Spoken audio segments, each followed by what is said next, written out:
وعلیکم السلام ورحمۃ اللہ وبرکاتہ۔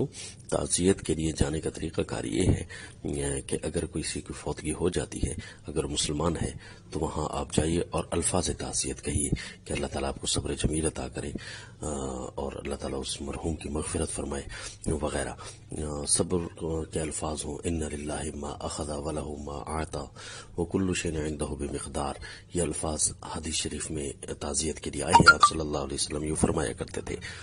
اور یہ جو بعض علماء کہتے ہیں کہ ایک دفعہ اگر کوئی دعا کر لیتا ہے تو اس کا اشارہ بھی حدیث میں ملتا ہے، جو جنازے میں نہ پہنچ سکا ہو تو وہ ایک آدھ دفعہ دعا کر سکتا ہے۔ لیکن بعض علماء کہتے ہیں کہ نہیں، یہ دعا بھی نہ کرے، کیونکہ اس سے آگے بدعات نکل رہی ہیں۔ بدعات یہ ہیں کہ آنے کی الگ دعا ہوتی ہے، جانے کی الگ دعا ہوتی ہے، اور کہیں تو سارے رشتہ داروں سے الگ الگ دعا کرواتے ہیں، اور کہیں بیٹھے بیٹھے ایک ہی دفعہ دو دفعہ دعائیں کرنے لگ جاتے ہیں۔ تو یہ آگے جو دعا کے نام پر ڈرامہ بازیاں شروع ہو گئی ہیں، یہ تو پھر کسی بھی حدیث سے ثابت نہیں ہے۔ لہٰذا ان بدعات سے بچنے کے لیے اگر کوئی سرے سے دعا نہ بھی مانگے تو اس کو بھی زد و کوب نہ کیا جائے، لان تان نہ کیا جائے۔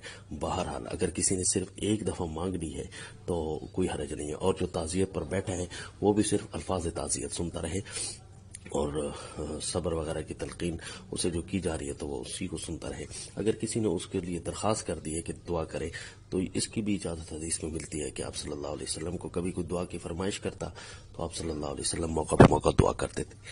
تو اب اگر کوئی اس سے فرمائش کرتا ہے لیکن بار بار جو ہے ساروں کے لیے ہاتھ اٹھائے، وہ یوں نہ کرے، بلکہ صرف الفاظ تعزیت ہی سنتا رہے۔